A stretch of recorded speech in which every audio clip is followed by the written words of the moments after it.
The revolution is lit.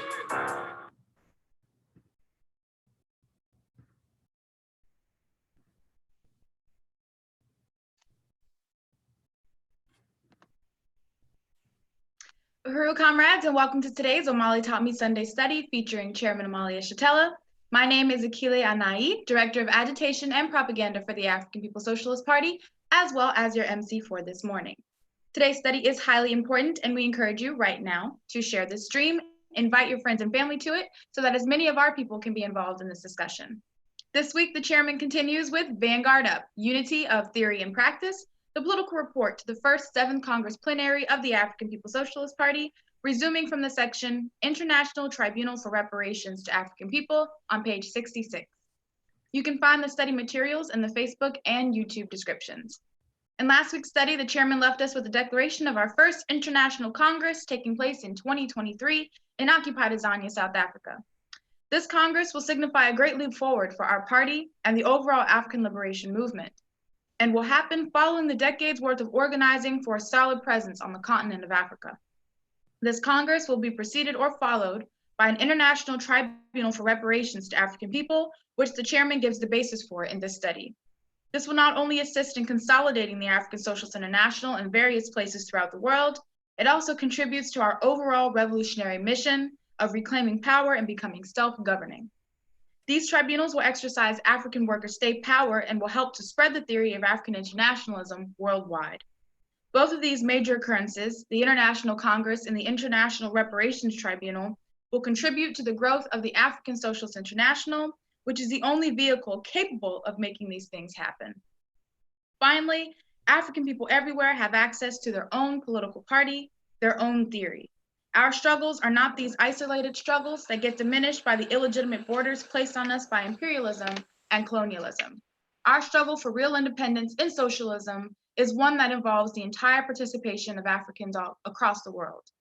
No matter where we exist as the African People's Socialist Party, we are a part of the African Socialist International, the entity that brings this worldwide struggle under one umbrella, which is totally required in order to unite the African nation, to destroy these borders, to reclaim our African identities and achieve freedom in our lifetime. I would like to take this opportunity now to introduce the brilliant African internationalist theoretician, the revolutionary strategist for this political report, the leader of the African Socialist International and African Nation, our leadership, Chairman Omali Yeshitela. Uhuru. Uhuru, comrade.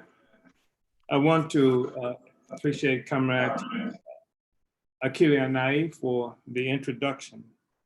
And before going into the discussion of the political report to the 7th Congress, or rather to the first plenary of the 7th Congress, I would like to call on everybody to take the COVID-19 pandemic quite seriously. It is not something that we should take lightly. I think that everybody should go to the best practices protocol established by the African People's Socialist Party People's War Commission, COVID-19, that's headed by Dr. Aisha Fields, who is the director of APDEP, the All African People's Development and Empowerment Project, and the Black Ankh Project. And to do that, you should go to developmentforafrica.com. Again, I'm calling on everyone to take this seriously.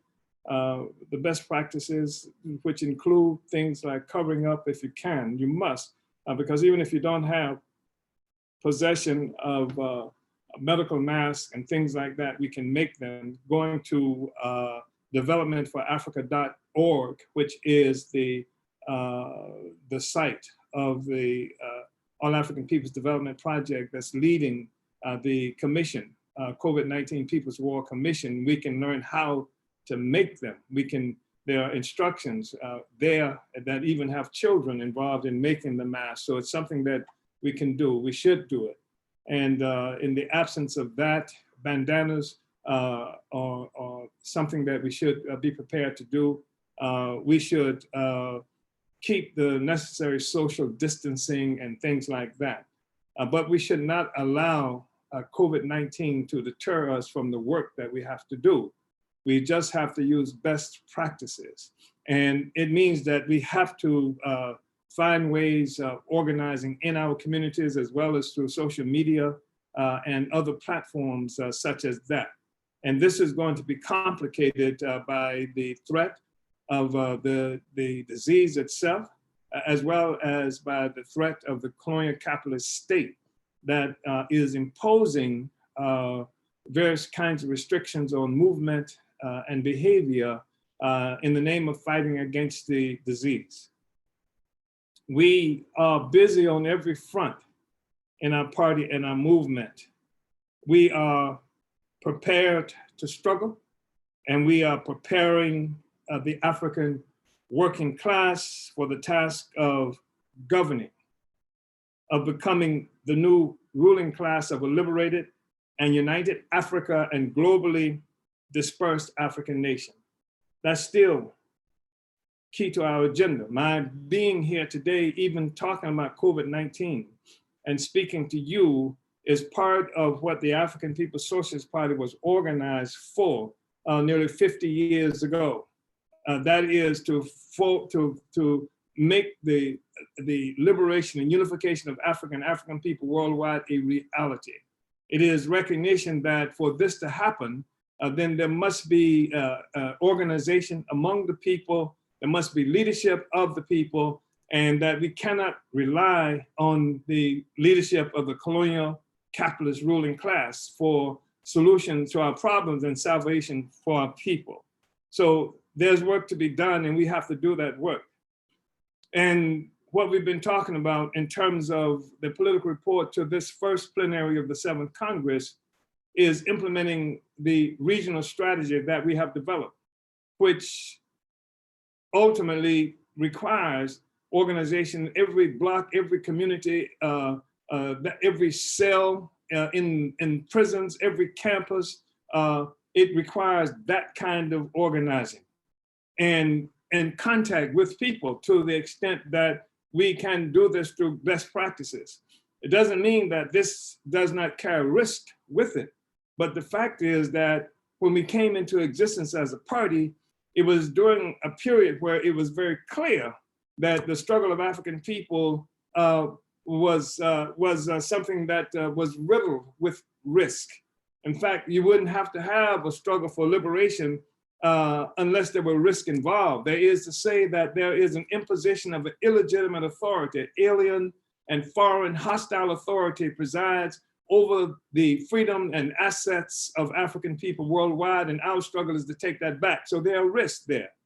I don't know if there are any more risks of doing the work that we're trying to do now than it was working in Mississippi during the height of the civil rights movement, than it was when I was even arrested, shot at, and framed up at different times in the struggle that we were involved in, and the hundreds and people who were assassinated, brutalized. And the fact is that there's a massive incarceration of African people in this country right now, not because of COVID-19, but because the colonial virus is one that we were struggling against. In order to protect ourselves from the colonial virus, the US government, the colonial state here and other places, imposed a quarantine on us by stuffing us in prisons and what have you, so that we would not be able to infect the masses of African people and draw them into a resistance and revolutionary movement against colonialism. So ultimately what we're talking about is fighting against a colonial virus, which is responsible for the fact that people don't recognize what happens to African people normally as something that is a crisis. 300,000 African people dying in Haiti as a consequence of an earthquake that was made even more vigorous by the colonial extraction of value, by the destruction in Haiti of various of the actual terrain itself, by practices imposed by various US governments, nobody talks about the numbers of African people who died in the wake of that earthquake from a virus, from the consequences of disease that was imposed by the United Nations, supported by the United States government in Haiti, where thousands, literally thousands of African people died as a consequence of that. That was not even considered a crisis. That was normal. The fact that America has the largest prison population in the world, larger than China, which has a population more than three times greater, that's normal. So now Africans have lived with this kind of normality for a long time, and people expect Africans to live with this norm. So we live with danger all the time. And that's what brought us into existence. Colonial capitalism is the virus that infects every aspect of our lives as a people, that makes this COVID-19 a factor that is exacerbated. It's exacerbated by the existence of our relationship with colonialism. So I just think it's really important for us to understand that. So yeah, we're going to have to do various work, and that's why we're here today talking about the political report to the first plenary of the 7th Congress, because we have work to do. And we have the work to do whether there's COVID-19 or not, because colonialism is here all the time, and we cannot hunker down and act like we're not dealing with this monstrosity that preceded COVID-19, that preceded Trump, that preceded many of the kinds of contradictions that we've seen and had to deal with in most instances by ourselves, in isolation from recognition of the significance of which were by peoples around the world, because it did not affect white people mostly. And so I want to go now and let's talk about the political report to the first Congress for the 7th plenary, the first plenary of the 7th Congress of the African People's Socialist Party. And this 7th Congress happened in October 2019, and in St. Louis, Missouri.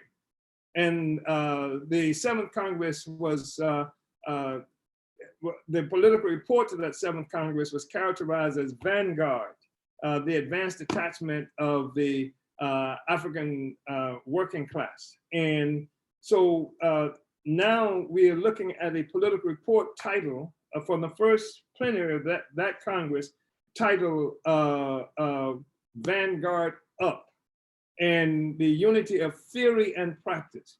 Because part of what has to happen now more than any other time is the party distinguishes itself by being an organization that is not engaged in simply theory and simply talking about things and explaining the world, but changing the world. That we are engaged, we are practical revolutionaries, and African internationalism, our theory, is a theory of practice. And so that's what we want to talk about right now. And as we go through this, what we'll see is that we have been putting things in place now for the last 50 years almost that makes us best prepared to deal with the question of COVID-19, because COVID-19, as it attacks us, is simply another expression of the colonial terror that has been imposed on Africa and African people for nearly 600 years. So we've been struggling with these questions and putting things in place, and I wanted to go ahead and have us recognize that, because it's extremely important. So as I said, we are busy on virtually every front. And the COVID-19 Commission, we were able to pull that together because we are located in every place. The COVID-19 Commission is active in what they call South Africa. It's active in Ghana. It's in West Africa. It's active in the Caribbean, specifically in the Bahamas. It's active throughout the United States and through Europe, because we have placed infrastructure there in preparation to govern and in preparation to struggle against all the contradictions that affect us as a people, that stand between us and the total liberation and unification of Africa and African people globally. We put that in place. It's not just a discussion that we've been having. So what this means is that there's a Black Power blueprint. There's a whole economic development project that we have been working on for years and years and years, with the objective of negating the influence, authority, power of the colonial capitalist economy over the lives of African people. We are developing an incipient, independent African national economy that spreads across the globe and that is quite active right now in the United States, even as we're preparing preparing development on the continent of Africa itself, more specifically in what they call South Africa, and with some evidence of this being something that's happening in the Caribbean as well, more specifically in the Bahamas. And this economic work has many aspects to it, many component parts to it.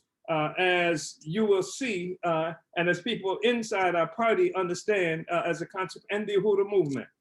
So some years ago, we started this project that I'm involved in now in terms of this study, because the party was growing rapidly, and it was really important for the Department of Agitation and Propaganda, headed by Sister Akile, who introduced this discussion, because of its responsibility of educating party members, educating the people in the world, controlling and developing the ideas and dispersing the ideas of our party, of our revolution throughout the world, that they had to be better prepared because we had so many new forces coming into the party. That's how we began. And that was some years ago. And of course, over the years that this discussion has grown to include not only members of our party, including new members of the Uhuru movement, but others have come on and do come on a regular basis, even people who don't like us so much, because they have to be here, because this is the place where we not only have ideas, but involve ourselves in practice, and because it is necessary for many of the opportunists and revisionists to be able to be on top of the prevailing or the developing revolutionary ideas that attract the masses of people to genuine solutions, as opposed to those being offered up by the colonialists and those being offered up by other opportunists. So they have to be here, many of them. And as I said, some people who don't even like us are here, but that's all right too, because as I said, African internationalism is a theory of practice. And if we can get them involved in practice, and in some ways that's going to be good, even though we know that they won't necessarily all be doing it for the benefit of our people, but they open doors for us because we will be here, as we have been for nearly the last 50 years. We will be here. So I'm starting on page 66, where we talk about the International Tribunal for Reparations to African People. What you will see is that this discussion here has its origin, immediate origin, in 2005, where we began discussing the question of an international tribunal for reparations that would involve African people around the world. But the party had begun this reparations work in earnest in 2002, where we held the first tribunal in the history of the world on reparations for African people, where we had the first quantification of the value, of the amount of value stolen from Black people in the United States alone, in just labor alone, where we assaulted the way that the reparations work had been done up until that point, where it was assumed that one could just walk into a courtroom, one could get to some kind of legislation, whether US or whether United Nations or some other forum, where that alone could force the capitalist colonialists to give reparations to African people. and where we had to assault the notion that somehow reparations could be acquired that left capitalism, colonial capitalism, intact, that reparations itself would not function as a negation of the authority of colonial white power over the lives of African people. We made that attack. When we started this, we tried to do it in a way that called for the collaboration of all of the anti-colonial organizations in the United States who claim to support the reparations demand.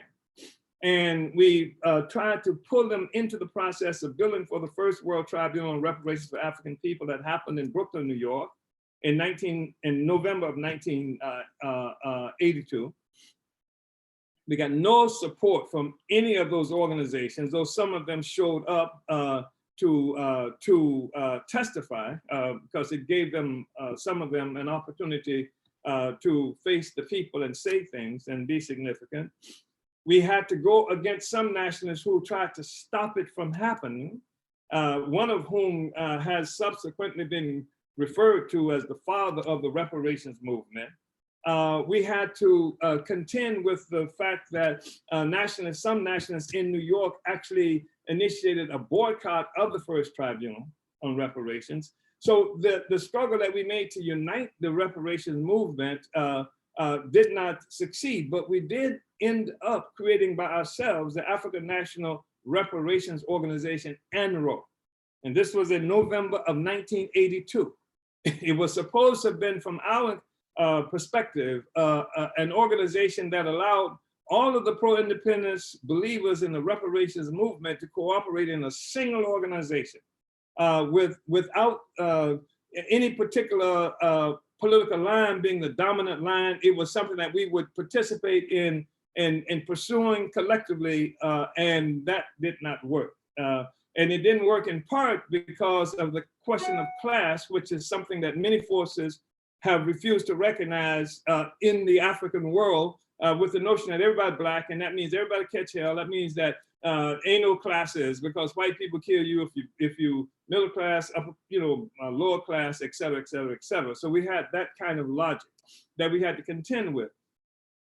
It was not unnatural that logic would be there, because the reality is, for the longest period of time, our struggle was one that had the whole African population having to fight against the whole white population. That's how it was perceived. That's how it was experienced. And so the notion that somehow some of us function in their own selfish interests often in opposition to the rest of us, that there was a class, there was a group of African people that had become a social force that emerged through the intervention of colonialism in our lives, that itself had a stake in the ongoing existence of the social system. There's a class, there's a group of people who themselves are driven to states of desperation when the system is under assault. They were able to fight for what they would call Black rights in the sense that they were fighting for their own interests as Black people. But when it came to the interests of the vast majority of the Black people, the workers, the poor peasantry, et cetera, they were as vicious and revolutionary as many of the direct white power forces that we had to contend with. This is just an objective reality. So that was something that was very difficult for certain sectors of our population to understand, and it's something that we've had to contend with for longest periods of time. And we just saw most recently really demonstrated with the ecstatic support of imperialism in the form of Barack Hussein Obama, and then since subsequent to that, with the support that African so-called leaders, petty bourgeois forces have given to Joe Biden, who is a democratic choice, who is the choice of a certain sector of the ruling class to contend for the presidency in the United States. And of course, Biden, as everybody knows, is the one who wrote the crime bill that William Jefferson Clinton imposed on our communities that put 100,000 new police terrorists into our communities, winning the favor of all the white people who, up until that time, up until the time of Carter, had in national presidential elections had always voted Republican, but the Democrats were intent. This sector of the bourgeoisie was intent of recapturing the loyalty of the white people with Clinton and the crime bill, which was written by Joe Biden, by the way, and various other horrible things that were done to African people. So this class question is something that's very, very serious. And this African petty bourgeoisie is a sellout class. It is not a revolutionary class. It is a class that as a social force, that as a class will always, in every instance as a class, will betray the interests of the African workers and poor peasantry, which is not to say some element who born of that class could not betray the interests of the petty bourgeoisie, could not commit class suicide, but as a class, that force will always betray the revolution. We are talking about the African petty bourgeoisie, the little bourgeoisie, those who would be the bosses if they could get rid of if the white people would move out of the way and they could assume responsibility over the same oppressive system.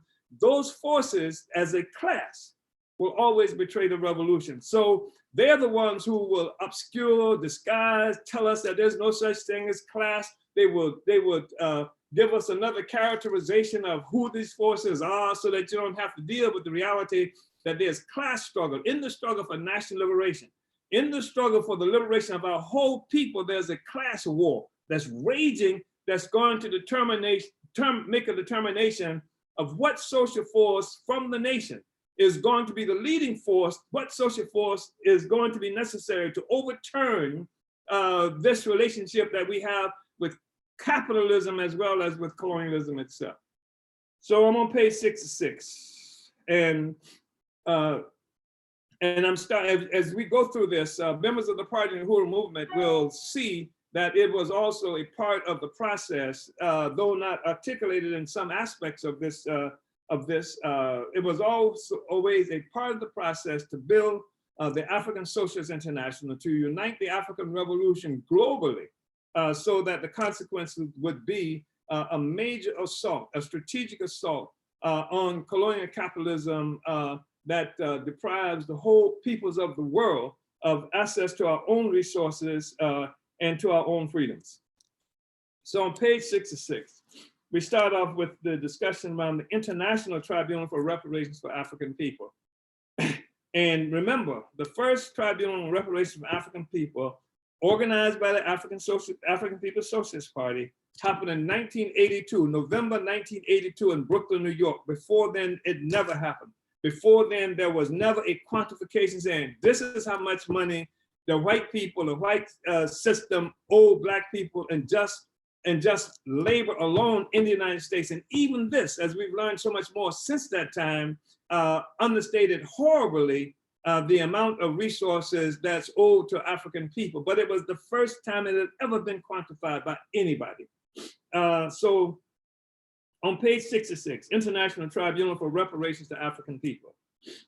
Years ago, we initiated the process to launch an International Reparations Tribunal, initially in Berlin, Germany, a location chosen because of its role in the 1884-1885 European division of Africa into the existing non-tenable territories called countries.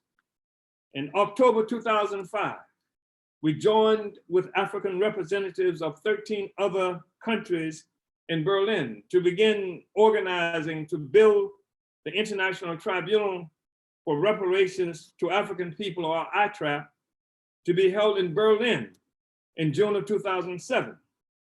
Representatives at that meeting came from the United Kingdom, United States, Germany, Holland, France, Ghana, Angola, Democratic Republic of Congo, British Virgin Islands, Zimbabwe, Namibia, Uganda, Ethiopia, and Israel. The party was not strong enough at the time to build the tribunal alone. And the ASI, the African Socialist International, had not developed its international leading body.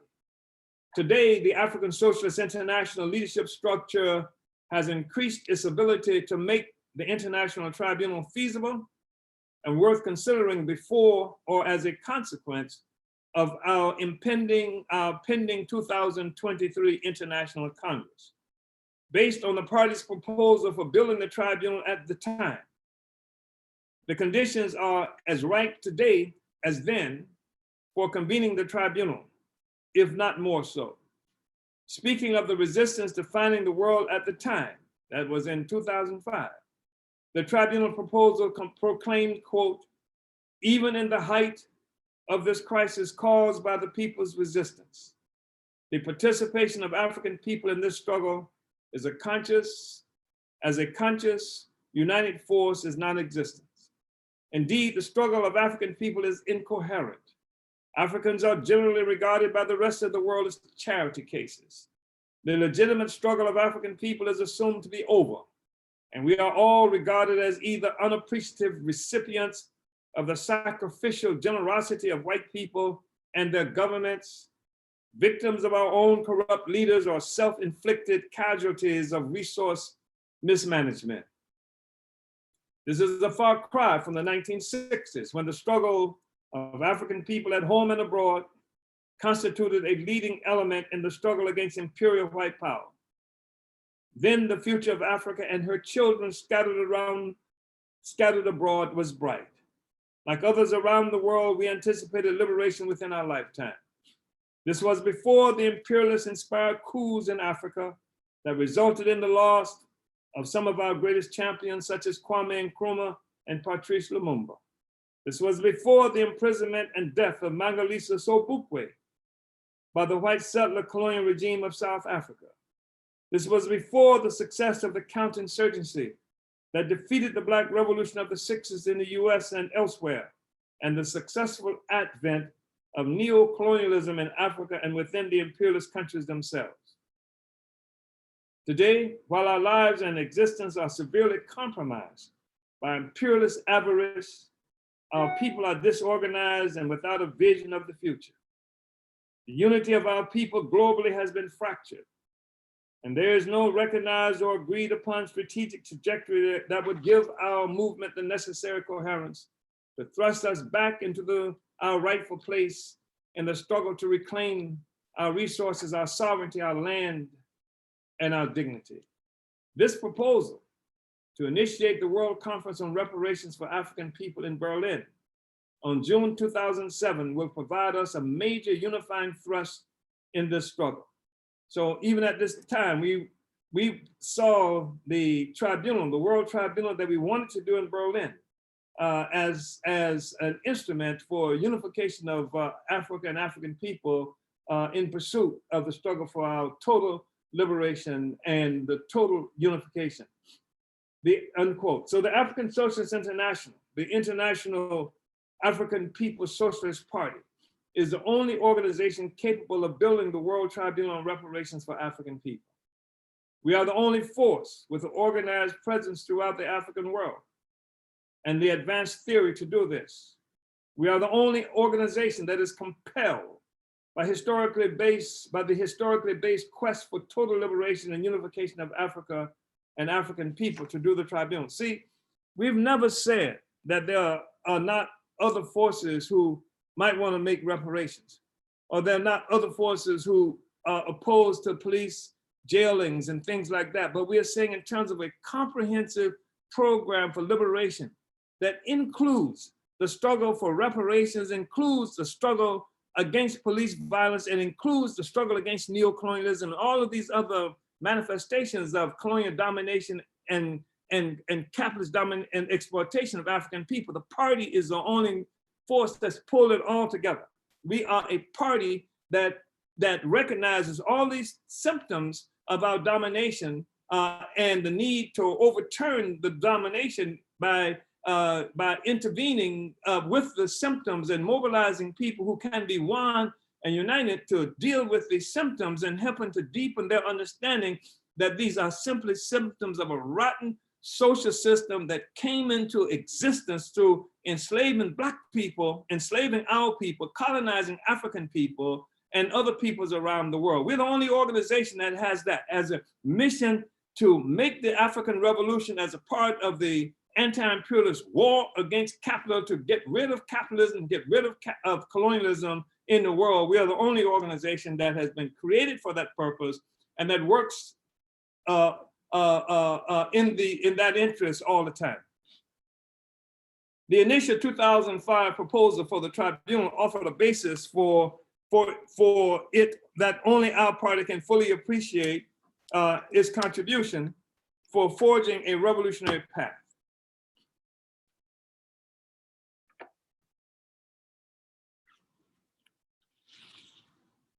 The proposal lays out objectives that resonate today. Although some assumptions of what the tribunal committee we had created then can obviously only be carried out by our party in the revolutionary proposal of claiming our Africa and our future. So we had certain assumptions then that we understand now can only, and we've understood for a while now, can only be carried out by our party. And I'm going to quote the terms of what the objectives that were put forward are. And I'm recognizing, and have been for a while since we've been reading from this political report, that we have to do a kind of serious copy editing of this political report that we didn't have enough time to do subsequent to coming out of the first plenary of the 7th Congress and the work, and now COVID-19, et cetera, but we have to go back and look at that and do a really extensive kind of copy editing of this. But I'm going to quote again from the terms of the objectives that we put forth in 2005 for a world tribunal or an international tribunal of reparations for African people. And here are the objectives. Quote, the objectives of the international tribunal are manifold. First of all, the tribunal must be a tool for uniting African people in our liberation struggle worldwide. It must mobilize us all as conscious participants in a coherent trajectory of historic significance. Another objective must be to unite all the gallant reparations organizations and movements worldwide in a common effort that will enhance the significance of all our work and build the necessary practical global relationships and networks necessary for our success. A third objective of the tribunal is to give Africans worldwide the practical vehicle with which to actualize unity discovered in Durban around the reparations issue. Fourth, the reparations, when we talk about Durban, we're talking about the UN-sponsored conference that was fought for by various forces dealing with the reparations question that was held in Durban, South Africa in 2001.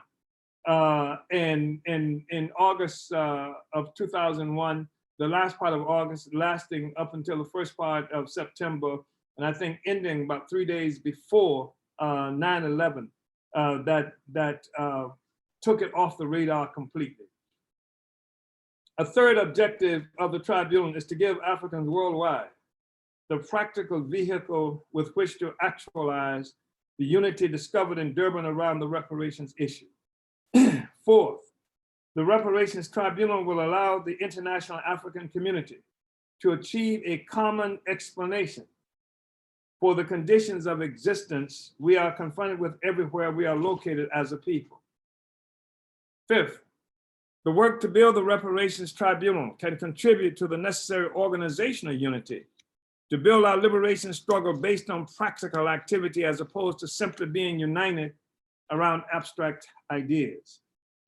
A sixth objective will be to institute the tribunal as a permanent fixture for the ongoing discovery and exposition of the historical and current basis for the basis and consequences of the enslavement and colonization of Africa and African people. Let's see this again. A sixth objective will be to institute the tribunal as a permanent fixture for the ongoing discovery and exposition of the historical and current basis and consequences of the enslavement and colonization of Africa and African people. This can be seen as the embryonic stage of the emergent all-African state power necessary for the ultimate liberation and unification of Africa and African people, and defender of our rights, resources, and existence. A seventh objective will be to end the isolation of the various African communities throughout the world and the struggles to advance the interests of the people wherever they exist. Eighth, the tribunal will enable us to begin an actual quantification of the value of the human and material resources stolen from Africa and other places Africans were colonized, as well as the value of our expropriated labor within the highly industrialized imperialist centers, in addition to physical, psychological, and cultural damage. A ninth objective will be to mobilize masses of African people around the reparations issue. Bring the African workers and poor peasantry into political life through active participation in the struggle to take back for our own use the capacity to produce and reproduce real life for ourselves. And finally, an objective will be to put the entire white world on the defensive around the reparations issue, robbing any particular imperialist state of the ability to easily find refuge under the moral or legal umbrella of another when faced with the reparations demand by local movements. So these are the objectives that were spelled out in 2005. This is a campaign that can contribute to spreading the theory of African internationalism and the African People's Socialist Party worldwide. Within the ASI leadership structure, we must give serious consideration to taking this project on. Indeed, it may very well be that the 2023 Party Congress in South Africa is the perfect vehicle for initiating the tribunal under the leadership of our party. This could represent the advancement and fulfillment of the Durban Conference of 2001. All of our work everywhere is designed to fulfill our mission as the advanced detachment. What this means is spelled out in our 7th Congress, and in this is first plenary, is that we must put the party down on the ground throughout the world through utilizing our regional strategy for building local party organizations and units to snatch up all the political organization and ideological space wherever Africans are positioned on earth. I think it's really important to recognize this, because this is part of what I've meant when I've said that the party is in place to deal with COVID-19 in terms of recognizing this is one aspect of the colonial terror that's waged against African people. That the fact that colonialism connects us to this imperialist state is extremely problematic and leaves us vulnerable to every manifestation of colonial domination, such as this virus. So we put in place the strategy for dealing with our liberation, and inherent in that strategy is the ability to deal with COVID-19 in terms of what we have to do organizationally and having the capacity to do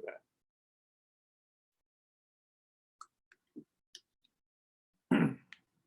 Or certainly developing the capacity to do that. Excuse me.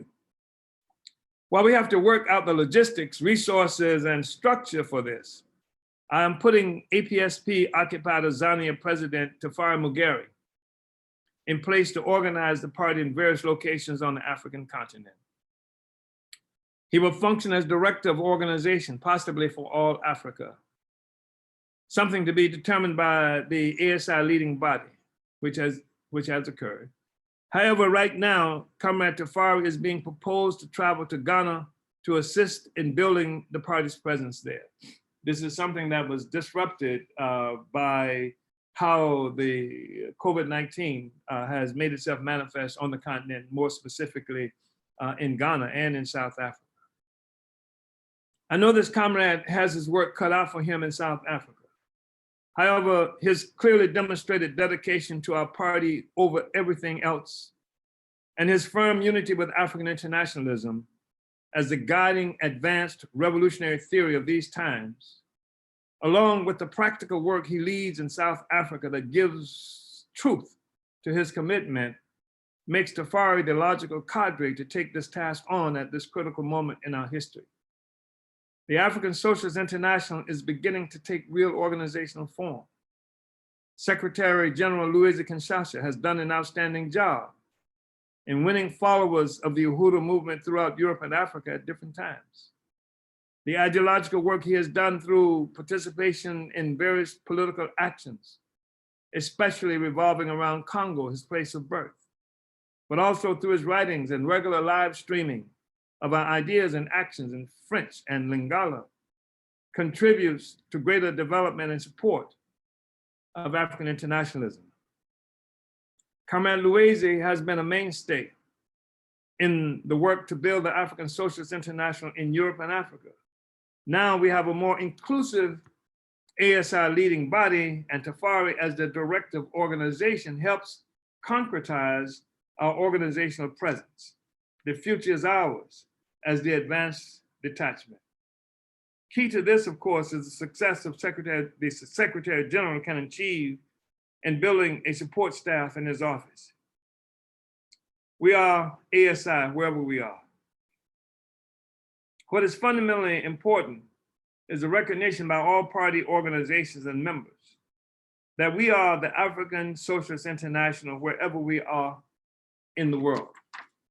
We must not fall victim to a tendency seen in some areas to recognize ourselves locally as the African People's Socialist Party, while others in other countries are the ASI. We are one party, fighting to liberate and unite one Africa in the struggle to change the world, to emancipate the working masses of the world, destroy capitalism, and usher in a new world of communism, free of national oppression and class exploitation. Again, this means that we do not recognize the legitimacy of any borders that separate the African nation from each other and from our material resources necessary to build a better life for our people. When we say we are Africans, we mean we are Africans, not Black Brits, Afro-Germans, African Americans, New Africans, African descendants or slaves, or the host of other contrivances like people of color that result in undermining our national consolidation and the end of class exploitation. We recognize the critical need for advanced theory and our Revolutionary Party for making revolution that we understand is necessary for liberating our people and creating a just world without classes resting on the parasitic foundation of colonial capitalist domination of the world. We reject Pan-Africanism as a petty bourgeois chimera that, whatever its original intent, serves to perpetuate the status quo that was formalized in the Pan-Africanist Organization of African Unity that codified the imperialist division of Africa and the African people. The socialism that we fight for, that we are named for, is the only real socialism that comes as a consequence of destroying the colonially derived capitalist pedestal. The socialism that we fight for, that we are named for, is the only real socialism that comes as a consequence of destroying the colonially derived capitalist pedestal. I was speaking to a comrade on yesterday who was talking about, despite all of the contradictions of Bernie Sanders, that he did a great job by keeping the question of healthcare for all on the agenda by raising this in a very serious way. Sanders presented this in the name of being a socialist. And the question of health care for all, obviously, is something that socialism would provide. But socialism and capitalism, truthfully, cannot coexist in the same social space. Socialism can only come into existence at the expense of capitalism, just as European capitalism came into existence at the expense of European feudalism. This social system of capitalism has to be removed. We saw with Bernie Sanders, with his $15 per hour after a number of years and universal health care and some other things like that, And people were really impressed by that until, you know, we saw that at the end of this, as the ruling class was success in all parties, and especially those consolidated in what is called the Democratic Party, in attacking Sanders so severely that it made it impossible for him to have anything like success within the Democratic Party. He had this glorious opportunity, especially with the advent of COVID-19, to expose the capitalist system itself, to talk about not just some kind of universal healthcare under capitalism, but to talk about the fact that you cannot have universal healthcare. Not me, I don't care what this thing they have in England, sometimes have in England, had in England, Canada, what have you, that can only, even that came about as a consequence of what they were robbing from Africa and other places. And you see that running from England, running from Canada, to the extent that people are taking back our resources around the world. But if Sanders had a splendid opportunity to stand up and say, look, this is how, there is no healthcare system under capitalism. Capitalism is based on what? On profit. So you say, well, why are there no ventilators? Poor planning. Why are there no masks? Poor planning. Why are there no test sites all around? Poor planning. This is the stuff that we come up with. But the fact is the capitalist system is based on profit. They don't exist because there was no profit motive that was there to make it happen. And what socialism is the workers in power, and it's in the interest of the workers to have health care everywhere, on every corner, in every community. The workers need health care, need to be able to take care of ourselves, but capitalism doesn't require that. And Bernie Sanders had an opportunity to say that, and say that, you know, even as he saw that the Democratic Party was going to deny him the nomination, he could have said it. He could have said, capitalism doesn't work. The whole capitalist system has to go if there's going to be meaningful healthcare or anything like that. Because it wasn't, at this point, it wasn't a question of whether he was going to lose the election. It was the fact that he had already lost the election because the whole Democratic Party, the whole ruling class up inside the Democratic Party had waged a ceaseless war against him, using all the instruments, including New York Times, Wall Street Journal, all these other things came out against Bernie Sanders, right? And for what? Joe Biden. At one time, it was for Elizabeth Warren, but it was anybody but except somebody who was saying socialism. And what has happened is that Sanders has shown to the world that they didn't have to worry about him. In fact, he might have been the best thing that they had going for them, just like Obama was some time ago, because he functioned as a perfect cover for capitalism. Now he wants to promote some kind of beneficent capitalism, which is capitalism. Beneficent capitalism is capitalism. Kind capitalism is capitalism. Capitalism, by its very nature, exploits the people and rests upon a pedestal of colonial domination and extraction of value from all the oppressed peoples around the world. But Sanders couldn't do it. So the socialism we fight, and I'm on 71, the socialism that we fight for, that we are named for, is the only real socialism that comes as a consequence of destroying the colonially derived capitalist pedestal.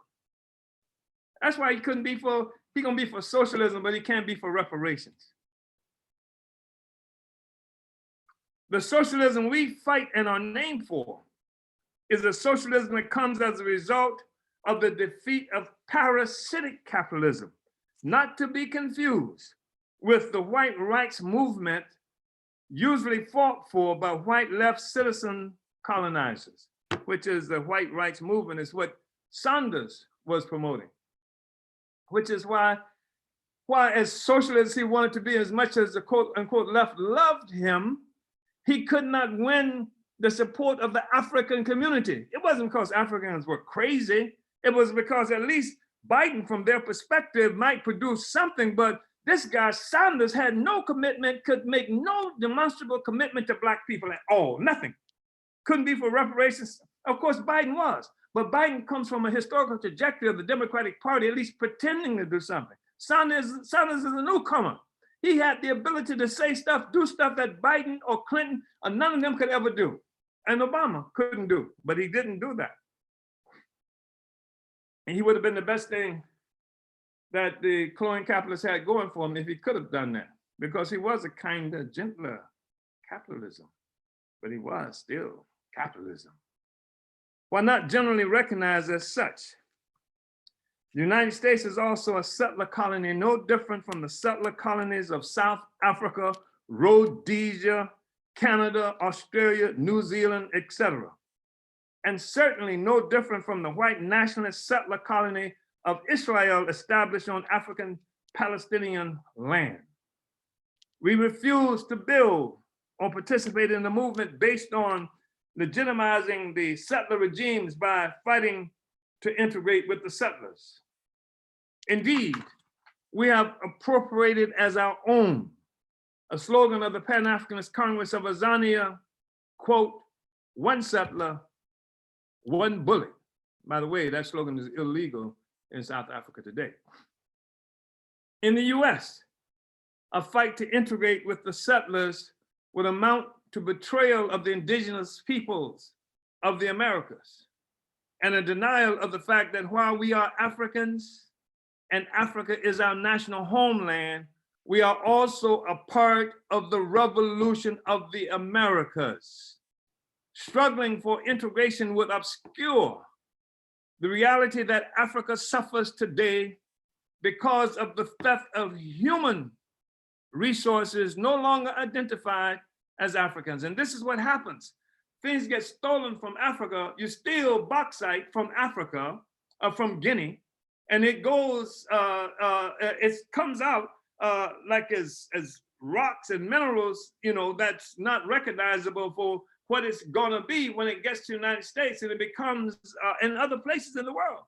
And it's the aluminum. It's a primary mineral for creating aluminum that in every supermarket today, when people are running around robbing, looting Walmart to try to tide over through the COVID-19 crisis, they're buying foil made from aluminum that came from Guinea or came from Guyana and what have you, that no longer looks like what it did when it came there, but it's still that aluminum.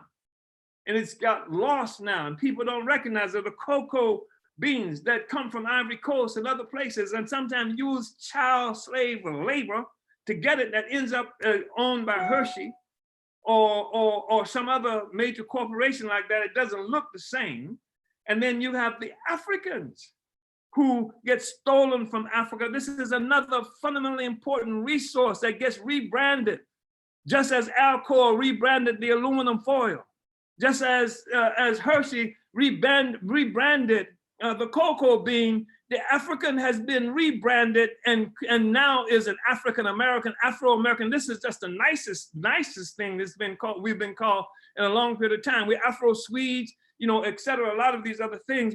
And what that helps to do is obscure the fact that these are African resources, even Black people ourselves. When you start talking about quantifying the amount of value that's been stolen from Africa, you gotta be talking about the capacity to produce life and that Africans create all the places that we are located in the world.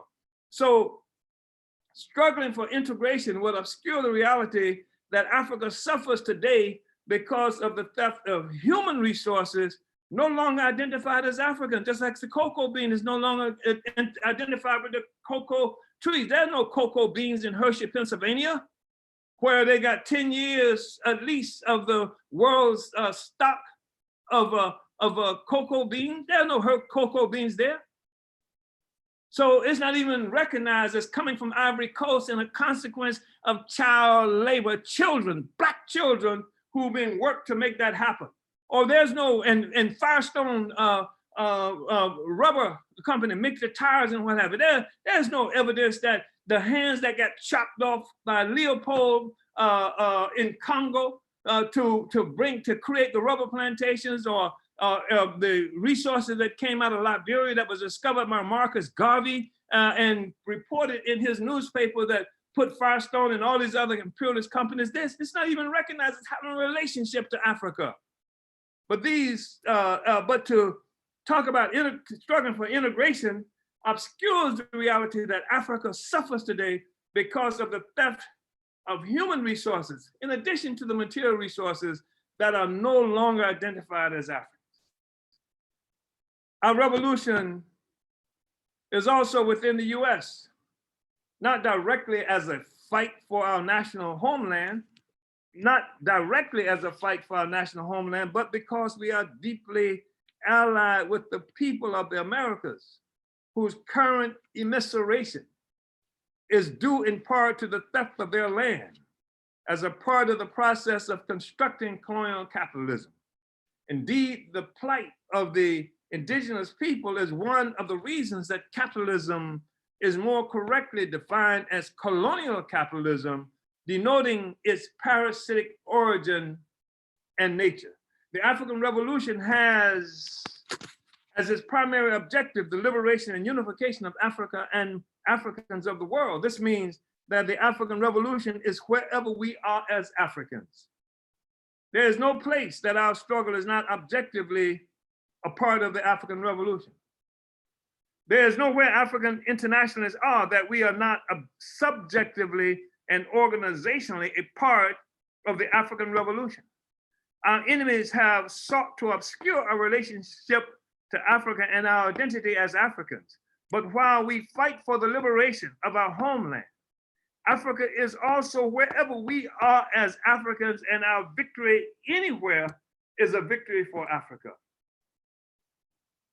Our far-flung, organized liberation struggle occurring under the leadership of our party and informed by African internationalist theory will destroy the imperialist parasite.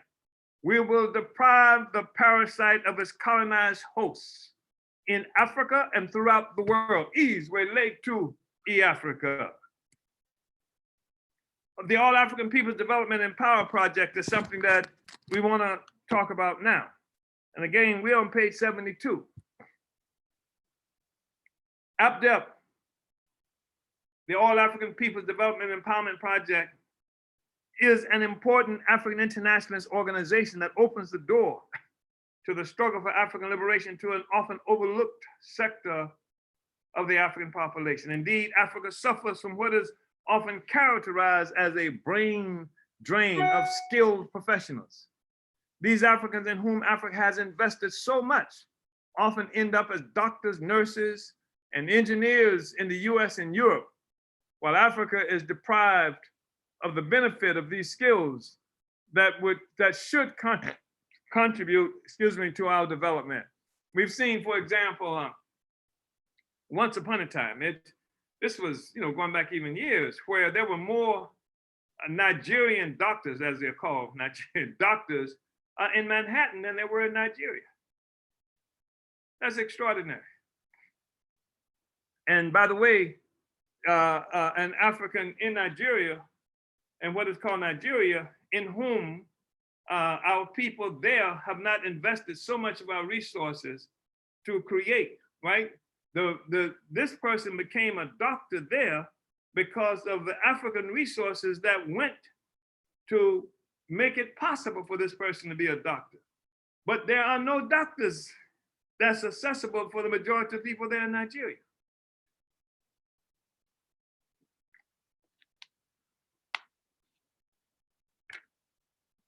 This is an obvious difference in what we witnessed with Cuban doctors who often leave Cuba in great numbers to bring healthcare to impoverished colonial territory countries.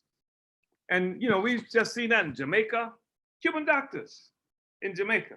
And in New York, in this country, they talk about not being able to do testing and provide any kind of health benefits for ordinary people. We got people leaving Cuba, a poor country in the Caribbean, leaving Cuba, going to Italy, with the highest incidence of COVID-19 in Europe. Cuban doctors going to Italy, going to all that danger, all the problems there, and providing healthcare.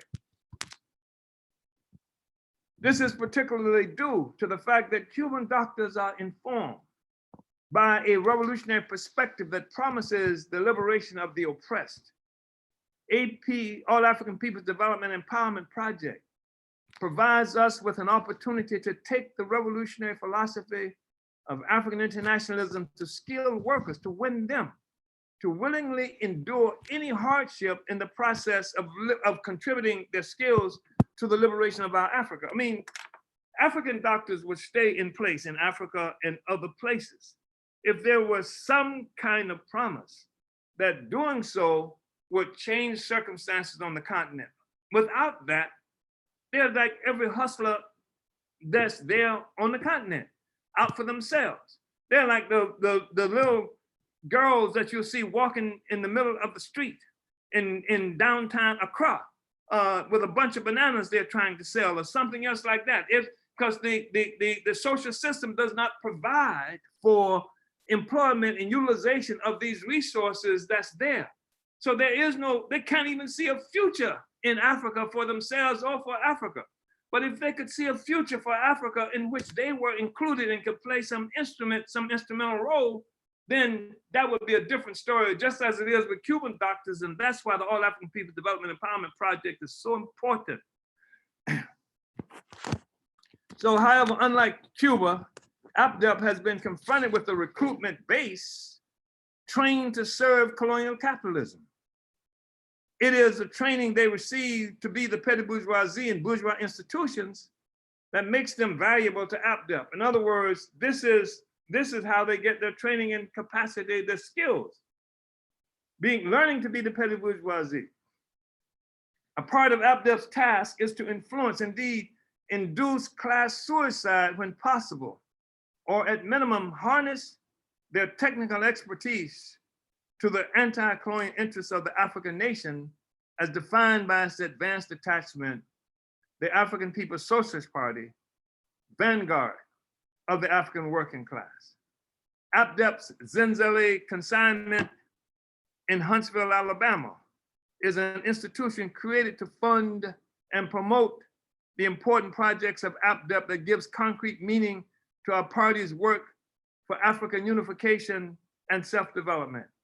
APDEP is a tangible, visible example of what is meant by our declaration that African internationalism is a theory of practice. And that's extremely important for us to understand. This is why we're at a really important time right now, because when we look at COVID-19, we see a situation where a discussion around this disease is happening in every community in the world, every African community in the world, every community in the world. And it offers us opportunities that we haven't seen since the 1960s, when Vietnam intruded on every dining room table, every breakfast table, when the Black Power movement was something that had to be dealt with by everybody. And this discussion opened up so many doors. This possibility opened up so many doors for winning people to revolutionary conclusions. And now with COVID-19, the ineptitude of the government, the fact that a social system doesn't exist that can serve the people, the colonial domination of African people that got us on the bottom of even this inept care process, is something that has opened the door wide for us. The use of the colonial capitalist state apparatus to suppress the rights of the people opens the door for profound discussions. The people witnessing trillions of dollars. And right now they talked about $2 trillion, and I've seen estimates of the need for $4 trillion. And they need something like $4 trillion really in order to keep the economy functioning. That means that they have to be able to pay working people something. Despite the traditional unwillingness to give the workers something, they have to do this in order to keep the economy afloat. It's unlike the time where they simply needed a vast kind of labor force, unemployed labor force, reserve labor force that to keep the rest of the workers in line. It's the process now where, since March 21st, something like 3.3 million people, the greatest number in the history of this process, applied for unemployment. The economy is falling apart. Airplane industry, the travel industry in general, restaurants shut down, any place, gyms all over the country, stuff being shut down. Workers don't have any resources. And if they don't have any resources, they can't buy a refrigerator, they can't buy a house, they can't rent a house. And if they can't rent a house, then the house is not being built. If the house is not being built, that's another sector of the population that's totally out of any production. They need a lot of money to keep this thing moving, or the appearance of money, because what we, looking at the final analysis is a pretext of money. Because when you say $4 trillion or $2 trillion or $1 trillion, it's not like that there are companies riding around in 18-wheelers, dropping off billions of dollars to banks around the world. It's just that they say it's there. They add it in the computer somewhere, and that's what it takes to convince people. But if you have a situation where a handful of people would go to their banks, in most of the cities around this country now, if the crisis deepens to such an extent that people go and say, give me my money, they don't have it. And anything could bring this thing down right now. The economy is in a shambles. And that's the reality. Now, we're talking about a capitalist economy. Yeah, you got individuals in all our communities talking about how we're gonna live, what our work is gonna be, how we can make a living, can we get a job? The truth of the matter is, those of us on the bottom in this economy are not going to do much better. So money is going to be shoveled out there and what have you. And right now they're talking about, for a relatively brief period of time, even that is not enough money for what the capitalists need to do. They're going to have to give a lot more money away, at least the concept of money away, in order to keep this thing alive, in order for people to have confidence. Even if you give somebody some money right now, they're not going to have confidence to go out and spend it and put it back into the economy, because they don't know how long this thing is going to last. So if you give somebody the appearance of money, it's going to sit. A lot of it's going to sit there because people are too fearful to go out and spend it. The economy is being ground to a halt right now. Our objective is to make a damn revolution. We're not just here talking about fighting against COVID-19. COVID-19 is simply another expression, another manifestation of the colonial domination of African people and the ineptitude and rot of a capitalist socialist system that was born from slavery and colonialism. And so that says a lot about why it's significant for us to continue to pursue what we've laid out in terms of the first plenary to the 7th Congress, to get better at what we do, to build our institutions. Somebody said, well, I heard somebody say, well, we're against this of the African People's Socialist Party, Uhuru movement, because of the neo-colonial businesses that's being created, as opposed to the anti-colonial businesses you got, right? But the reality is this: they make the same stupid error that people can only make who are really neo-colonial in their outlook. Because if African people do not develop a capacity to have our own independent economy, we will be servants forever of colonialism. The contradiction that African people suffer is not a contradiction between capitalist development and socialist development, economic development. The contradiction we face is between any economic development and no economic development. We don't control any economic development anywhere. And so what we are doing is creating an incipient anti-colonial economy, because the workers, and this is in the possession of the working class through its most advanced attachment, the African People's Socialist Party owns all of these institutions that we're talking about. That is incipient. This is the way the working class becomes the new ruling class and owns and controls the means of production. Part of the way.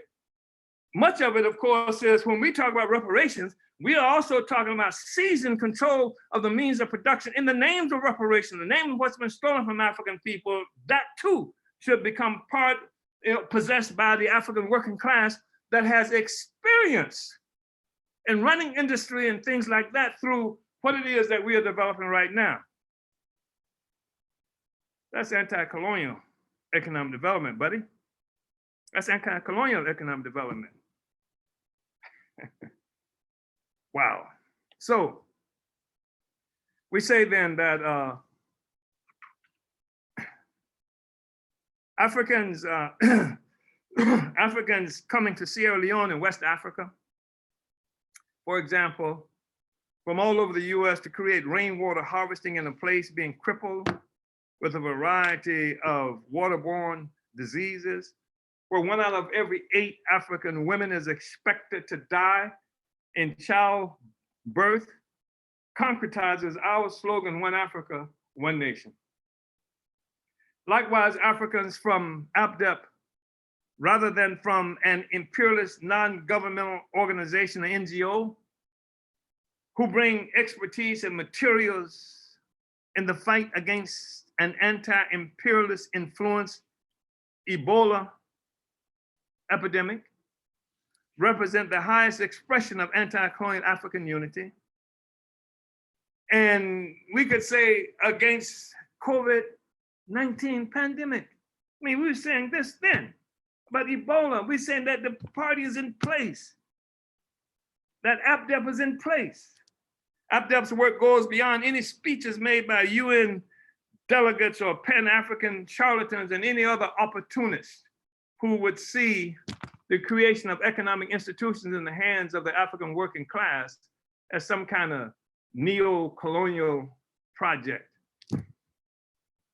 Moreover, the work of ABDEP in Sierra Leone and other African colonies serves to undermine the authority of the neo-colonial regimes by example. And we can say the authority of the neo-colonial regimes by example, what we can say of what we're doing with the COVID-19 People's War project that's being headed by Comrade Director Aisha Fields. We say the work in these places, the work of ABDEP in Sierra Leone and other African colonies serve to undermine the authority of the neo-colonial regimes by example. If we can do this in every community that we live in by example, we go ahead and undermine their authority. If Africans coming together under the leadership of the advanced detachment can begin to provide development, why can't the leaders of the neo-colonial states with much more resources do the same? ABDEP's work and mission suggest a real practical alternative to neo-colonialism. ABDEP has promised to create an independent party-led African equivalent to the Red Cross and Red Crescent disaster response institutions that do not serve our African disaster, ABDEP has promised to create an independent party-led African equivalent to the Red Cross and Red Crescent disaster response institutions that do not serve our disaster-prone African reality in Africa or elsewhere within the forcibly dispersed African nation. Our Black Ankh must harness the resources throughout the African world that can assist our people in distress. This would include instances like Hurricane Katrina in Louisiana in 2005 that killed nearly 2,000 people and left thousands of Africans in severe distress from which we have not yet recovered. Likewise, the mudslides in Sierra Leone that resulted in a similar loss of life and property. The January 2011 earthquake in Haiti that resulted in more than 250,000 African deaths is another example of why the ABDEP Black Ankh is so necessary. In neither of these cases, and there are many, many more, did real assistance come from the imperialist Red Cross. This is why we must achieve the ability to respond to our own collective needs as a part of the fight for self-determination. ABDEP's Black Ankh is the way forward. Again, it is practical unity that helps to construct international dual power, anti-colonial Black power, that is finally achieved by negating the power of international colonial capitalist white power. ABDEP's work to build itself and all its component parts to carry out its total mission must be developed. Comrade Aisha Fields must complete the ABDEP building work. Zenzele helps us to build ABDEP, but it is ABDEP that ultimately gives Zenzele its significance. Zenzele is an important economic and political front for APDEP and all our work. It is an institution we are struggling to transform into a real base for economic resources to develop APDEP. However, APDEP itself must really grow its capacity for the development of Zenzele as a support institution, lest we create a situation of the tail wagging the dog. It must be clear to the world, and especially the African world, that supporting Zenzele is supporting APDEP and the actual all-African anti-colonial work to build our own power under the leadership of the African working class. This is a splendid time. The Africans can hear us much better today when we talk about the revolutionary significance of APDEP. The same organizational efforts being promoted for our regional work also applies to APDEP and all our mass work. We must build and maintain APDEP, the organization, not just the idea. APDEP must be seriously built around the applicable organizational principles. Our organizational manual must be religiously utilized to protect the integrity of the organization. Organizational roles based on appropriate job descriptions. Roles developed to give us the credible and efficient organization that we need must be filled. This is some of the most important work of APDEP. The structural foundation of APDEP must be fought for as fiercely as any other aspect of its plan of action. This is what is meant by the unity of theory and practice. Uhuru. We are now at 9:25 Eastern Time. I think it might be a good place to stop on page 75. And this gives us an opportunity to start fresh with the Department of Agitation and Propaganda, headed by this incredible young woman who is presiding over this study. And so with that, I think perhaps we'll stop now and open it up to see if there's any discussion that people might want to entertain. Uhuru. Uhuru, Chairman, really want to appreciate and salute you for that powerful study. You were on fire. And I want to now open it up with questions from audience and online viewers. I want to appreciate everyone who's tuning in via Facebook and YouTube, and also appreciate all of your engagement. Please continue to invite your friends and family to this study and share widely on all of your social media platforms. We have viewers from Elizabeth, New Jersey, Nairobi, Kenya, St. Louis, Missouri, Boston, Massachusetts, Newark, New Jersey, Oakland, California, San Francisco, California, Chicago, Illinois, Philadelphia, Pennsylvania, New Orleans, Louisiana, Kingston, New York, South Africa, Tampa, Florida, Orlando, Florida, Baltimore, Maryland, Kuwait, Fort Wayne, Indiana, Hempstead, New York, Fort Myers, Florida, New Zealand, Huntsville, Alabama, Louisville, Kentucky, Jacksonville, Florida. And we have questions from, let me go to number. Okay, so we had a question from Nasir Alamin, who is located in Kuwait. Asks, I understand and support the claim for reparations. However, for clarity, the call for reparations is what the party is advancing, not inherent to socialism, correct? Meaning, is redressing previous injustices financially inherent to socialist theory? That's a great question. Because what you're doing now is opening up a really important door that we've discussed and entertained for since the beginning of our participation in the issue of reparations.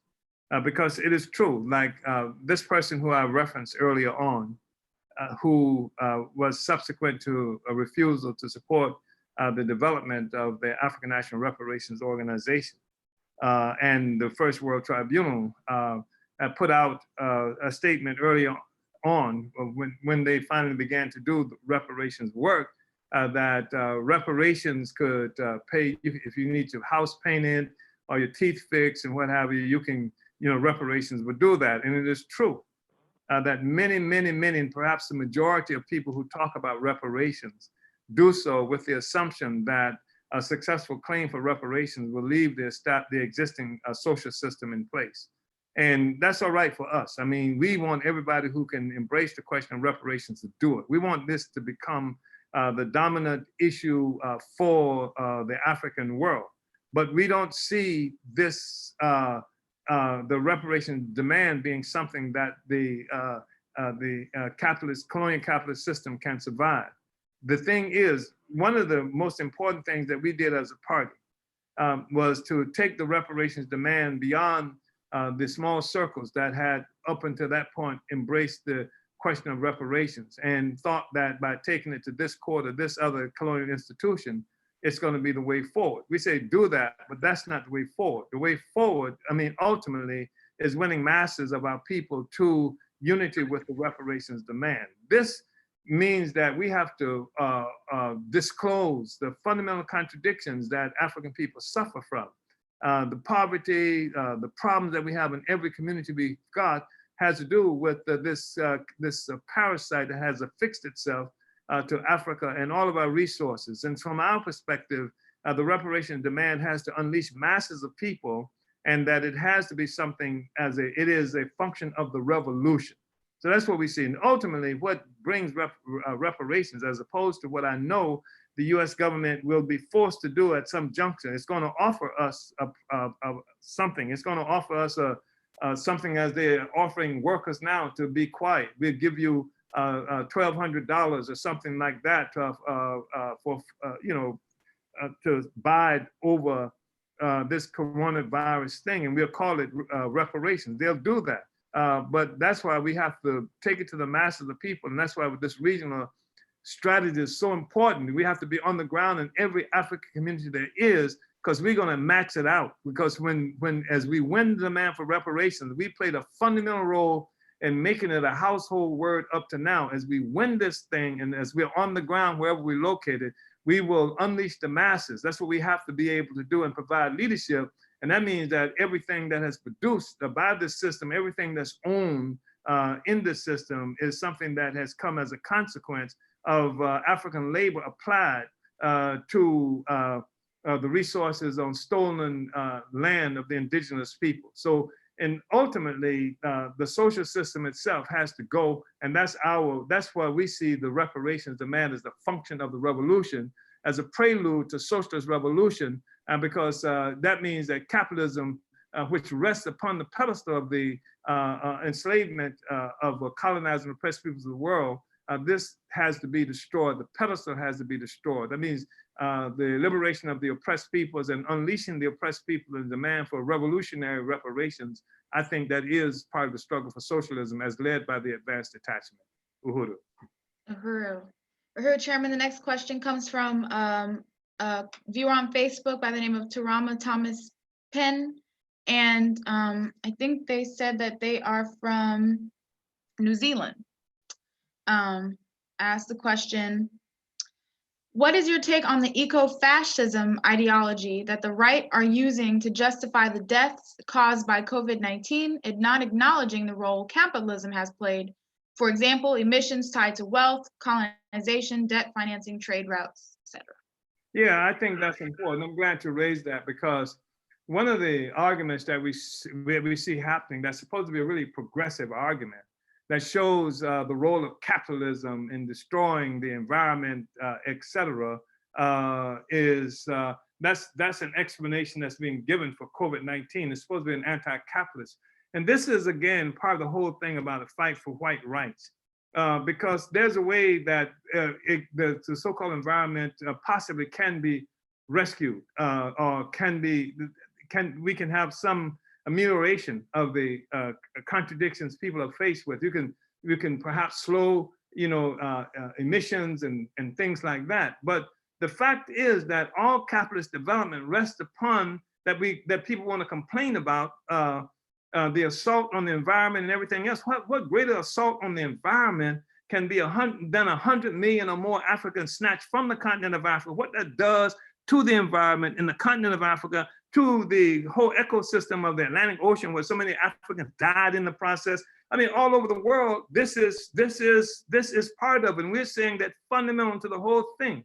And New Zealand in particular, what has happened to African people there, in New Zealand, it is a part of the struggle that has to be recognized. And the only way out of this, there's not going to be any way out of this crisis of the environment separate from the liberation of colonized peoples, particularly African and other peoples around the world. And to try to do it otherwise, again, is simply, and any sophisticated so-called anti-capitalist explanation is a struggle for white rights that maintains the oppression, maintains the pedestal of the whole capitalist enterprise and this is something that's unacceptable and is wrong. It's just wrong, scientific. I'm not talking about morality, moral-wise. I'm saying it's wrong in terms of anybody who's serious about overturning capitalism. If you're talking about overturning the effects of capitalism on white people, then that's another discussion that we can entertain. But that's mostly what they're talking about, even when they want to pretend it's anti-capitalist discussion. Uhuru. Uhuru. The next question comes from Comrade Teresha Gordon. Says, Uhuru Chairman, with the $15 million bounty placed by U.S. white power imperialism on Maduro for narco-terrorism, does that confirm COVID-19 as a biochemical weapon for you? It certainly does. I mean, it's another example of it being used as a weapon. But you know, that's why I'm saying, though, fundamentally, that our struggle is against the social system, and that what the colonialism does is allows the colonizer to even direct disease at a way to to sectors of the population on this earth that they've made vulnerable. You're looking at talking about Venezuela. You look at what they've done in Yemen and the effect in Yemen in terms of the spread of COVID-19, other places like that. Yes, it is weaponizing COVID-19. Look at Iran, the sanctions they placed on Iran, so that deprives the people of the ability to even get their own money. This is money that's their money that the U.S. government simply took because it was stuck in their system, billions of dollars that they are now that's not available to the Iranian people for getting medications, for providing any kind of assistance to the people there. What the United States is doing in Venezuela and other places, of course, they want in Venezuela, $15 million is a lot of money, and they want a traitor in Venezuela, and particularly in the Venezuelan military, some other place like that, to participate in killing or otherwise getting rid of Maduro as some hired gun of imperialism, and hoping to do this. They've not succeeded in winning masses of people to this traitor, Guaido, that the United States said, okay, now here's your president. We don't care who you voted for, but we're appointing a president for you. And that didn't get any traction in Venezuela itself, any meaningful traction in Venezuela itself. So now they are creating the environment for some kind of military intervention by the United States, even if it's in the name of arresting the president of Venezuela and getting the assistance of what they hope would be a traitor there. And yes, it is weaponizing COVID-19 as an assault against the people in Venezuela, just as they've, as I said, they're doing in Iran and other places. Yes, Uhuru. Uhuru. So we have another question from Comrade Ngone from Tampa, and the question is a little unclear, so I'm going to try to. Well, it says, how can ASI scale globally without removing our children from being assimilated into a false national consciousness, which trains them to serve the interests of our oppressors? Well, the ASI is an assault on a false national consciousness. That's what, I mean, everything we've talked about up to now, assaults a false national consciousness. When we talk about the work that's being done by APDEP, it assaults a false national consciousness. When we talk about putting down revolutionary organization on the ground throughout this country and throughout this world. I mean, we're talking about in Folkville and Everton West and Gauteng and Province and South Africa and throughout. I mean, we're getting communication, people joining our movement and our party all over South Africa and various other places. We just got something the other day from Uganda, people in Ghana, etc. So we are the advanced detachment. This conclusion won't come automatically necessarily to masses of working people. That's why there must be an advanced attachment. That's why there must be a vanguard. and that goes to the masses of the people. And there's nothing we're going to do with the petty bourgeois neo-colonial forces, but the masses of people on the ground, that's where we intervene. And that's exactly what we're going to do. So we are making that happen. And it's not going to happen just through some kind of discussion. It's going to happen through our active participation on the ground. Uhuru. Uhuru. And Tarama from New Zealand says, thank you, comrade. I agree 100%. And Nasir says, appreciate the chairman's response. I just finished the chairman's text quotations of Omali Yeshitela. I want to convey my appreciation to him for writing this profound text. And we have a couple of salutes. We have one from Morty in Richmond, Virginia saying, Zahuru, I salute the chairman for this study.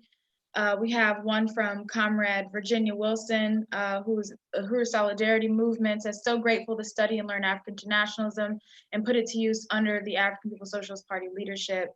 And yeah, that's so far what we have. Looking for more questions, but if you wanted to expound on anything else. Yeah, I appreciate everything that we've heard from comrades up to now. And I think what we've heard from comrades also helps to elucidate on this, the question that we talked about in terms of the attack on the false national consciousness. We're not just, these are just not ordinary people that we are having this discussion with. This represents the advanced attachment. These are people who are taking ideas and trying to apply them in the real world and spreading these ideas and helping the African working class come to better conclusion. And in terms of the comrade from the Uhuru Solidarity Movement, as you know, the Uhuru Solidarity Movement is an organization that was created by the African People's Solidarity Committee that works directly under the leadership of the African People's Socialist Party. And its goal and task is to take the African revolution behind enemy lines, so to speak, to take them, make it necessary. We open up a whole new front of struggle. This is something that's not easily recognized by many people who call themselves progressive, nationalists, communists, and etc., because they are not about trying to actually take power. But if you're talking about taking power, then you're talking about functioning on every front that is possible to make that happen. And so with the Uhuru Solidarity Movement, it's an organization primarily of white people who function under the leadership of the party, spreading African internationalism. This is the anti-capitalist virus that we are spreading throughout the whole white world. And so we're talking about in more than 130 cities. This comrade Virginia is just one of the forces and working in 130 cities, more than 30 states. This is what we are doing. And this is why we are winning. And this is why we are defeating the colonial virus that's infecting the whole world. And we intend to take power. And that's what it is that we are about. And that's why it has to be practical. Everybody, has an idea. My uncle used to say a conversation is the cheapest commodity on the block, that everybody's got a conversation, but to make that translate into actual practice, which is what this political report is all about, the unity of theory and practice. Practice, practice, practice, as Alan Iverson might say. Practice is what it is that we are engaged in a very serious way. If you can't unite the theory with some real practice, then it's meaningless. People just got good ideas, and you can waste your time if you want to just listening to ideas. If it's not applicable to the world, it's valueless. And there's a thing that happens on Black Power 96. There's somebody comes on and says, if it's not about Black Power, it's a waste of time. Yes. Yeah. We got a question on Facebook from Al Hassan. Says Uhuru, or how can Africa, and I know you talked about this throughout the study, but how can Africa overcome the corona disease? Yeah, that's a real struggle. I mean, Africa and our people in Africa are confronted with horrible circumstances. People talk about social distances, and one of the comrades, Chairman Tafari Mugeri, who leads the work in South Africa and who is the director of organization for the African continent, he says, you talk about social distances when we got 8 people living in a room. How do you get social distances there? And when so much of Africa, you're talking about clean your hands and stuff. I saw some a thing on Facebook where they're showing in some place in Africa, I've forgotten where, they got a smiling little African child washing her hand in some well water as an indication of the fight against COVID-19. This is ridiculous. So the thing is, it's really important for us to remember is that COVID-19, its significance, its effectiveness against African people is due to the fact that we are dominated by the colonial virus. We have to really pursue an end to colonialism. We have to be organized. We have to come into the African Socialist International. We have to be organized to destroy this social system and colonial domination of Africa, because Africa is the richest continent on the planet Earth. How the hell would we be suffering when everything we need to keep these economies going any place in the world comes from Africa, except we don't have possession of it. And that's due to colonialism and colonial capitalism. So what we have to do is we have to practice as well as we can the best practices that's coming from our COVID-19 People's War Commission headed by Dr. Fields. And again, go to developmentforafrica.org to get in touch with that. But we also have to stay in touch with the party and see how we are on the ground, engaging in struggle, trying to use best practices, trying to cover up and stuff. And we're going to have to do that in Africa. We're doing that in Folkville. We're doing that in Everton West and in South Africa, et cetera. And we have to do it better because the comrades have to protect ourselves while we're doing it. But just like in Mississippi, and I use Mississippi as an example, but there are other places all over the continent of Africa where we've had to work. We've had to work against horrible conditions because the neo-colonial puppet dogs would kill us, and they have killed us. Just like they murdered Lumumba. I mean, they don't just kill us. I mean, you see the president would come down and beat and torture, us as well for trying to make freedom. So that's always dangerous. And when we say that we were in Mississippi, it didn't mean that we were there recklessly. We tried to protect ourselves as well as we could, but we knew we had to make the struggle. We knew we had to organize the people for power. That's what has to happen now. That's the only way Africa can protect itself from COVID-19 or any other disease. What about Ebola? What about AIDS? What about the next disease or problem that they're going to apply to Africa? The only way out of this is revolution and joining the African People's Socialist Party where you are and becoming a part of this entire project. We can win, we can free, we can liberate ourselves and all the resources of Africa so that we can have a decent life. The same decent life that China is fighting for through taking the resources from Africa that the United States is fighting China about so that it can maintain a decent resource living in America, that Canada, India, all these other countries involved in taking these resources. They didn't say, look, let's go and spread COVID-19. They said, take the niggas' resources and live well off of it. And we have to organize to take our resources back and we can live well as opposed to them. So the struggle is against colonial capitalism.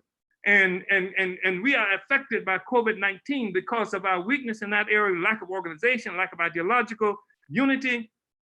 That's what's more than anything affecting us, more than the masks that we need to use, more than the clean water that we don't have access to wash our hands with, more than social distances. That's what we have to do. And we try to do those things that I just mentioned in terms of best practices in the process of making the revolution to overturn the social system itself. If you don't do that, if you just say, okay, we're just gonna fight COVID-19, that's all, we just hunker down to do that, then we'll be in slavery for the next 400 years. We gotta break out of this thing, and that means join the party, Uhuru. Uhuru, Chairman, got a comment from Rashada Parks in St. Petersburg. Says, Uhuru, Chairman, thank you for the simple truths that rip through the roots of lies left unquestioned for too long. And we'll have one final question. And this question, I know that there are a lot of theories about coronavirus, where it's coming from, and all of those things. So this person asks, is there a correlation between 5G and this virus? I heard that it activates symptoms of the virus, not infects you with it. And is that really a thing? What's really a thing again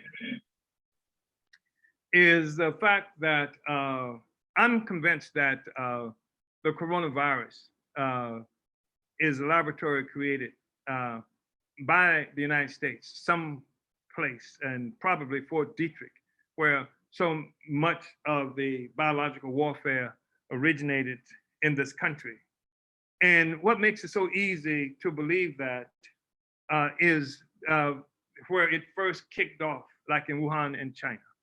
And then followed by Trump's determination to characterize it as the China virus and what have you. And also how it has affected, like Iran. But, you see that what is happening and what's been happening, wow, if you read the political report, the thing that I find so interesting about this political report, because it talks about an existential crisis that the whole capitalist system that is helmed by the United States is experiencing, an existential crisis, which means the very existence of the capitalist system under US domination is at stake and has been for a while, before COVID-19. So, and China was one of the primary factors contributing to the decline of US hegemony and this whole US-led white nationalist imperialist domination. And I say that the United States will see that as a greater existential crisis than COVID-19 itself. And that, yes, the United States will see the world economy wrecked because their economy was going to be wrecked anyway through China. The thing is to neutralize, destroy China, even if it means hurting themselves in the process. The thing is that what gives significance to China is not simply its growth, but its growth in relationship to US imperialism. So if the US imperialism is dying out and facing severe crisis, then what must it do? It must hurt China so that China cannot excel beyond where US domination is. Hurt China, cripple China, harm China, and China was the target. I don't have to see the evidence to know that this happened. I know that this is what happened. I've seen how the US has worked this in other situations in the past and et cetera.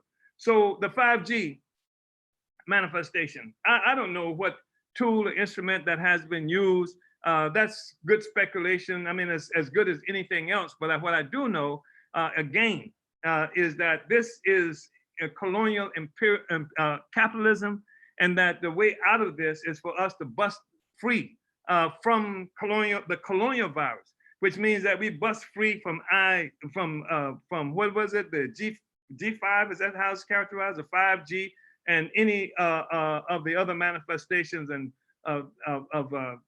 that can inflict damage to African people.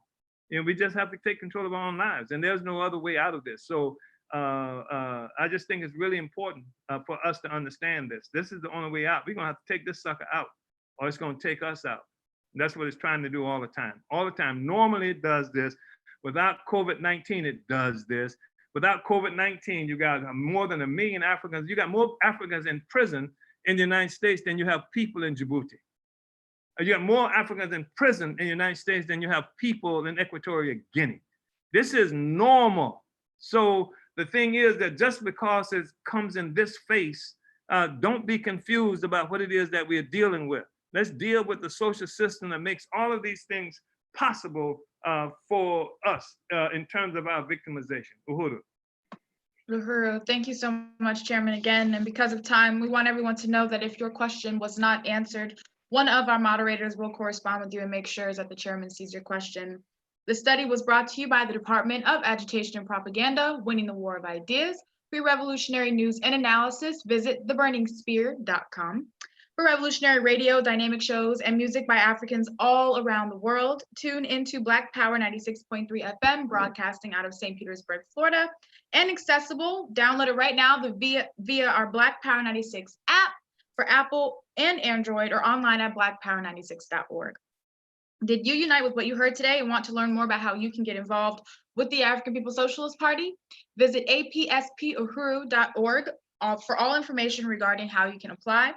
Order your copy of Chairman Omali Yeshitela's latest book, Vanguard, The Advanced Attachments of the African Revolution, the Political Report to the 7th Congress at burningspearmarketplace.com.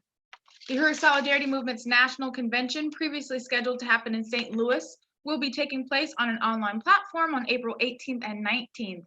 To register for the convention, please visit uhurusolidarity.org.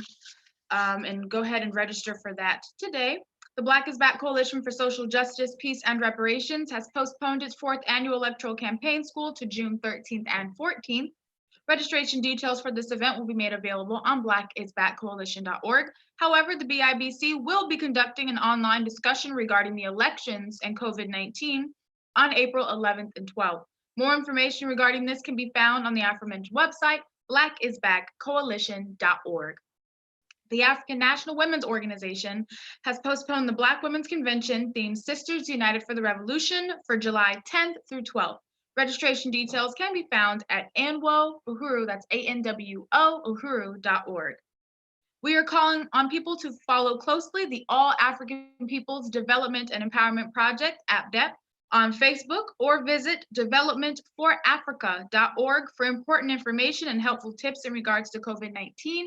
Also, important information about how you can volunteer and become a part of this process. We are not only monitoring the situation closely, but are thinking of creative ways to keep our communities informed and engaged and protected during this imperialist-imposed crisis. Thank you all for tuning in. Make sure you like and subscribe to the Burning Spear TV on YouTube to catch every episode of Omali Taught Me Sunday Study. Uhuru.